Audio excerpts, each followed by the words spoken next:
Hello అండి, అందరికీ నమస్కారం. Welcome to Srilu smart and simple. ఈరోజు మన వీడియో వచ్చేసి ఊరగాయ పులిహోర.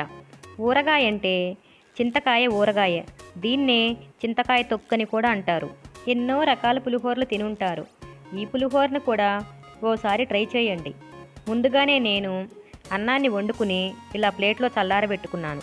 నేనైతే ఇక్కడ 1/2 కేజీ బియ్యాన్ని వండుకుని పెట్టుకున్నాను. ఇప్పుడు ఇంకా చింతకాయ తొక్కుని అన్నంలో కలుపుకుందాం. ఈ చింతకాయ తొక్కులో పులిపే కాదండి, ఉప్పు కూడా బాగానే ఉంటుంది. కాబట్టి మీరు టేస్ట్ చూసుకుంటూ ఎంత కావాలో కలుపుకోండి. ఈ చింతకాయ తొక్కు గుంటూరు, ప్రకాశం జిల్లాల్లో ప్రతి ఇంట్లోనూ ఉంటుంది. ఈ పచ్చడి గట్టిగా ఉంటుంది కాబట్టి గరిటతో కలపటానికి అస్సలు కుదరదు. చేత్తోనే ఇలా పచ్చడంతా నలుపుకుంటూ అన్నం మొత్తానికి పట్టించుకుందాం. ఈ చింతకాయ తొక్కుతో మంచి టేస్టీగా ఉండే పచ్చళ్ళు కూడా చేసుకోవచ్చు. త్వరలో మీకోసం అది కూడా చేసి చూపిస్తాను. అన్నం పచ్చడి బాగా కలిసిపోయాయి కదండి, ఇక తాలింపు వేసుకుందాం. దీనికోసం బాండీ పొయ్యి మీద పెట్టి 2 టేబుల్ స్పూన్ల వరకు ఆయిల్ని వేసుకుని తర్వాత 2 టేబుల్ స్పూన్ల పల్లీలను కూడా వేస్తున్నాను. పల్లీలతో పాటే 2 టీ స్పూన్ల పచ్చిపప్పు, 2 టీ స్పూన్ల మినప్పప్పు,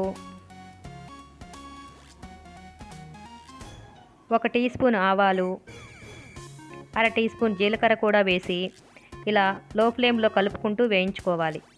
ఈ పప్పులన్నీ కూడా 4-5 నిమిషాల పాటు వేయించుకుంటే సరిపోతుంది, బాగా వేగిపోతాయి. ఇప్పుడు ఇంకా 5-6 పచ్చిమిరపకాయలని ఇలా చిన్న ముక్కలుగా చేసుకుని వేసుకున్నాను. వాటితో పాటుగానే 1 టీ స్పూన్ అల్లం ముక్కలు కూడా వేసుకున్నాను. నేను ఇక్కడ తీసుకున్న పచ్చిమిర్చి ఘాటు చాలా తక్కువగా ఉన్నాయి, అందుకే కాస్త ఎక్కువగా తీసుకున్నాను. మీరు తినే కారాన్ని బట్టి వేసుకోండి. ఇవి కూడా 1 నిమిషం పాటు వేగాయి అనుకున్నప్పుడు 2 ఎండుమిరపకాయలు, కొద్దిగా కరివేపాకును కూడా వేసి అవి కూడా 1 నిమిషం పాటు వేయించుకోవాలి.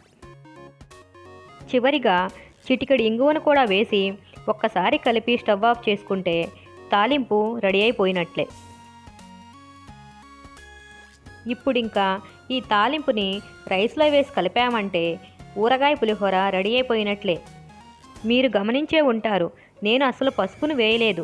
ఎందుకంటే చింతకాయ తొక్కులోనే బాగా పసుపు ఉంటుంది కాబట్టి మంచి కలర్ వస్తుంది. ఆ కలరే మనకు సరిపోతుంది. ఈ సరికొత్త రెసిపీ మీకు ఎలా అనిపించిందండి? మీకు నచ్చిందా? మీకు నచ్చితే కనుక తప్పకుండా లైక్ చేయండి, షేర్ చేయండి. మీరు నా ఛానల్ని ఇంతవరకు సబ్స్క్రైబ్ చేసుకున్నట్లయితే కింద రెడ్ కలర్లో ఉన్న సబ్స్క్రైబ్ బటన్ని ప్రెస్ చేసి పక్కనే ఉన్న బెల్ ఐకాన్ని యాక్టివేట్ చేసుకోండి. ఇలా చేస్తే మన ఛానల్ యొక్క నోటిఫికేషన్స్ అన్నీ మీకు తెలుస్తాయి. Please support me. Thank you for watching.